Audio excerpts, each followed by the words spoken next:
اگر میں آپ سے کہوں ایک ایسی لکیر جو آج سے 130 سال پہلے ایک غیر ملکی نے کھینچی، آج بھی لاکھوں انسانوں کی تقدیر کا فیصلہ کر رہی ہے۔ یہ صرف ایک سرحد نہیں، یہ ایک ایسا زخم ہے جو آج تک نہیں بھرا، ایک ایسا مسئلہ جو اپنی کوکھ سے نت نئے مسائل جنم دیتا ہے۔ اب ذرا تصور کیجئے ایک ایسی ماں جو اس لکیر کے ایک طرف رہتی ہے اور اس کا بیٹا دوسری طرف۔ نہ کوئی دشمنی، نہ کوئی جنگ، صرف ایک لکیر۔ یہ کہانی سرحد کی نہیں، یہ کہانی انسانوں کی ہے۔ پاکستان اور افغانستان کے درمیان ایک سرحد۔ پاکستان اور افغانستان کے درمیان ایک ایسی سرحد موجود ہے جس نے صرف زمین کو نہیں، دلوں کو بھی چیر دیا۔ یہ لکیر آج سے 130 سال پہلے کھینچی گئی، لیکن اس کا درد آج بھی زندہ ہے۔ سوال یہ نہیں ہے کہ یہ لکیر کہاں ہے، سوال یہ ہے کہ یہ آج بھی ہمیں زخمی کیوں کر رہی ہے، اور ہم اس ایک لکیر کے سامنے بے بس آخر کیوں ہیں۔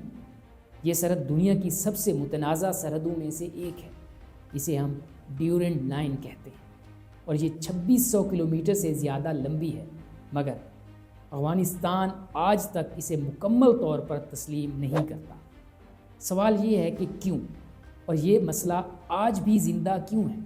اس کا جواب جاننے کے لیے ہمیں تاریخ میں جانا ہوگا اور دو رخ دیکھنے ہوں گے، ایک پاکستان کا موقف اور دوسرا افغانستان اور وہاں کے لوگوں کا۔ سن 1893 افغانستان پر حکومت تھی امیر عبد الرحمن خان کی، دوسری طرف برطانوی سامراج برصغیر پر قابض تھا، جس میں آج کا پاکستان بھی شامل ہے۔ برطانیہ کو ایک خوف تھا، روس کی پیش قدمی کا خوف۔ اسی خوف کی وجہ سے انہوں نے افغانستان اور برطانوی ہندوستان کے درمیان ایک بفر زون بنانے کا فیصلہ کیا۔ کہانی کا آغاز 1855 سے ہوتا ہے، جب ایران نے روس کی مدد سے برات پر قبضہ کر لیا۔ اس وقت افغانستان کے حکمران دوست محمد خان نے ان علاقوں کو واپس حاصل کرنے کے لیے برطانوی حکومت سے مدد طلب کی۔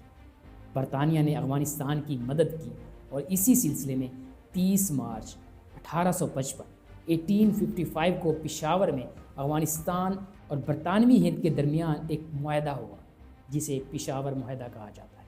اس معاہدے کے تحت دونوں ممالک کے درمیان سفارتی تعلقات بحال ہوئے، اور پہلی بار افغان حکومت نے پشاور اور موجودہ خیبر پختونخوا کو برطانوی ہند کا حصہ تسلیم کیا۔ 1857 میں برطانیہ کی مدد سے افغانستان نے برات کا کنٹرول دوبارہ حاصل کر لیا۔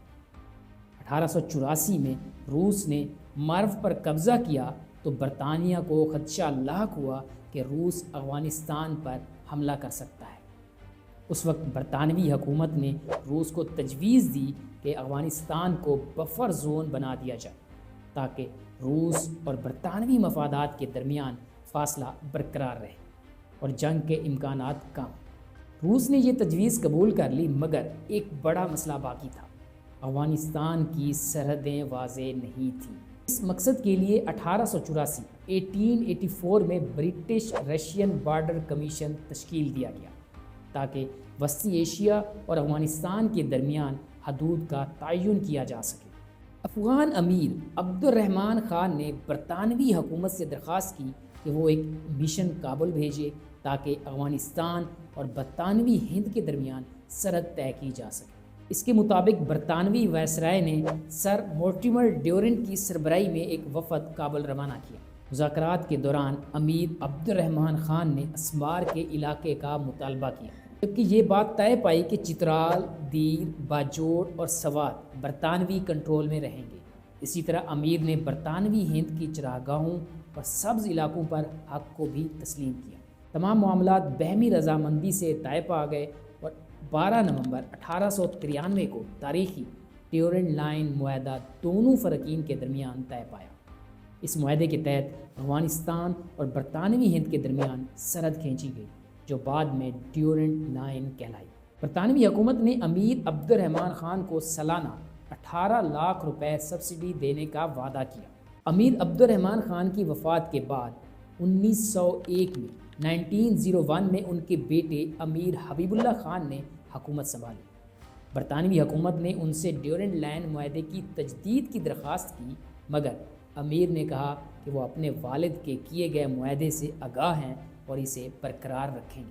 وائسرائے لارڈ کرزن اس جواب سے ناخوش ہوا اور افغانستان کو دی جانے والی سبسڈی بند کر دی، لیکن امیر حبیب اللہ خان نے برطانوی وفد کو کابل مدعو کیا، جہاں 21 مارچ 1905 کو ایک نیا معاہدہ طے پایا، جس کے تحت 1893 کا ڈیورنڈ معاہدہ برقرار رکھا گیا۔ یہ معاہدہ امیر کی وفات تک نافذ رہا۔ اپنے والد کی وفات کے بعد 1919 میں امان اللہ خان نے اقتدار سنبھالتے ہی افغانستان کی آزادی کا اعلان کیا اور 6 مئی 1919 کو برطانوی ہند پر حملہ کر دیا۔ اگرچہ یہ جنگ مختصر تھی اور برطانیہ نے افغانستان کو شکست دی، مگر آخرکار افغانستان کو ایک آزاد ریاست کے طور پر تسلیم کر لیا گیا۔ جنگ کے اختتام پر 8 اگست 1919 کو راولپنڈی معاہدہ طے پایا۔ اس معاہدے کے تحت افغانستان نے ایک بار پھر ڈیورنڈ لائن کو دونوں ممالک کے درمیان سرحد کے طور پر تسلیم کیا اور 1905 کے معاہدے کی توثیق کی۔ یہ معاہدہ حکومت افغانستان اور حکومت ہند کے درمیان طے پایا، نہ کہ کسی شخصی حکمران کے ساتھ، اس لیے اس کی حیثیت مستقل قرار دی گئی۔ 1921 میں افغانستان اور برطانوی ہند کے درمیان ایک اور معاہدہ ہوا، جس کا مقصد تھا تجارتی اور سفارتی تعلقات کو بڑھانا۔ اس معاہدے میں بھی افغانستان نے ایک بار پھر ڈیورنڈ لائن کو بین الاقوامی سرحد کے طور پر تسلیم کیا۔ اس طرح 1893 سے 1921 تک ہونے والے مختلف معاہدات نے ڈیورنڈ لائن کو قانونی حیثیت دی۔ پاکستان کے قیام کے بعد یہی سرحد پاکستان اور افغانستان کے درمیان بین الاقوامی سرحد کے طور پر برقرار رہی اور آج بھی پوری دنیا اسے تسلیم کرتی ہے۔ مگر یہ ایک رخ ہے، ایک رخ دوسرا بھی ہے۔ ایک برطانوی افسر سر مورٹیمر ڈیورنڈ کابل پہنچا۔ کابل کے دربار میں ایک معاہدہ لکھا گیا۔ ایک طرف برطانوی سامراج کی طاقت، دوسری طرف ایک مجبور افغان حکمران۔ کاغذ پر دستخط ہوئے اور نقشے پر ایک لکیر کھینچ دی گئی۔ کسی نے نہیں پوچھا کہ اس لکیر کے بیچ کتنے گھر آتے ہیں، کسی نے نہیں سوچا کہ اس لکیر کے نیچے کتنے بچے سو رہے ہیں۔ اسی ایک لکیر نے باپ کو بیٹے سے، بھائی کو بھائی سے اور قبائل کو تاریخ سے جدا کر دیا۔ خاندان بکھر گئے، صدیوں پرانے راستے کٹ گئے، عوام سے کوئی رائے نہیں لی گئی، بس کاغذ پر دستخط ہوئے۔ یہی لکیر تاریخ میں ڈیورنڈ لائن کہلائی۔ افغانستان کا موقف ہے کہ یہ معاہدہ زبردستی کروایا گیا اور عارضی تھا۔ افغانستان نے کبھی اس لکیر کو دل سے تسلیم نہیں کیا۔ افغان حکومت کا کہنا ہے کہ یہ معاہدہ برطانوی راج کے خاتمے کے ساتھ ہی ختم ہو گیا، اور یہی اصل تنازع ہے اور یہی دوسرا رخ بھی۔ 1947 میں جب پاکستان وجود میں آیا، نقشہ بدلا، نام بدلے، لیکن زخم وہی پرانا رہا۔ افغانستان وہ واحد ملک تھا جس نے پاکستان کی اقوام متحدہ کی رکنیت کی مخالفت کی۔ وجہ تھی ڈیورنڈ لائن۔ افغانستان کے لیے یہ صرف زمین کا مسئلہ نہیں تھا، بلکہ شناخت، قبائل اور تاریخی حق کا سوال تھا۔ پاکستان کا موقف بالکل مختلف ہے۔ پاکستان کے مطابق بین الاقوامی قانون کہتا ہے کہ نو آبادیاتی دور کی سرحدیں نئی ریاستوں کو منتقل ہو جاتی ہیں۔ پاکستان کا کہنا ہے ڈیورنڈ لائن عالمی نقشوں پر موجود ہے، یہ ایک صدی سے زائد پرانی سرحد ہے، دنیا اسے عملی طور پر تسلیم کرتی ہے، اور پاکستان کے لیے اس سرحد پر سوال اٹھانا ملک کی خود مختاری پر سوال اٹھانے کے مترادف ہے۔ یعنی پاکستان نے قانون کی بات کی، افغانستان نے تاریخ کی۔ بین الاقوامی قوانین لکھے گئے تو دلوں کی بات کسی نے نہیں سنی اور نہ ہی سنی جاتی ہے۔ ایک طرف ریاستی موقف، دوسری طرف بٹے ہوئے خاندان، ایک ایسا مسئلہ جس میں انسان ہمیشہ ریاستوں کے بیچ کچلا گیا۔ یہ نہ حل ہونے والا تنازع آج بھی سنگین نتائج پیدا کر رہا ہے۔ دہشت گردی، غیر قانونی آمد و رفت، سمگلنگ، مہاجرین کا بحران، سرحدی جھڑپیں۔ پاکستان نے سرحد پر باڑ لگائی جس پر افغانستان نے اعتراض کیا۔ آج بھی اس لکیر کے دونوں طرف ایک ہی خاندان کے لوگ رہتے ہیں۔ جو لکیر امن کے لیے بنائی گئی تھی، وہی مستقل کشیدگی کی وجہ بن گئی، کبھی گولیوں کی آواز تو کبھی آنسوؤں کی۔ ڈیورنڈ لائن صرف ایک سرحد نہیں، یہ نو آبادیاتی دور کے ان فیصلوں کی یادگار ہے جن کے اثرات آج تک ختم نہیں ہوئے، جس کی قیمت عام انسان آج بھی ادا کر رہا ہے۔ ایک لکیر جو نقشے پر چھوٹی تھی مگر انسانوں کے لیے بہت بڑی۔ شاید تاریخ بدلی نہیں جا سکتی لیکن اسے سمجھا ضرور جا سکتا ہے۔ جب تک تاریخ کو نہیں سمجھا جائے گا، امن ایک خواب ہی رہے گا۔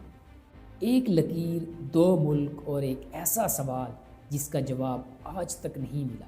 آپ کیا سمجھتے ہیں؟ کیا ڈیورنڈ لائن ایک جائز سرحد ہے یا تاریخی ناانصافی؟ اپنی رائے کمنٹس میں ضرور دیں اور ایسی مزید ویڈیوز کے لیے چینل کو سبسکرائب کریں۔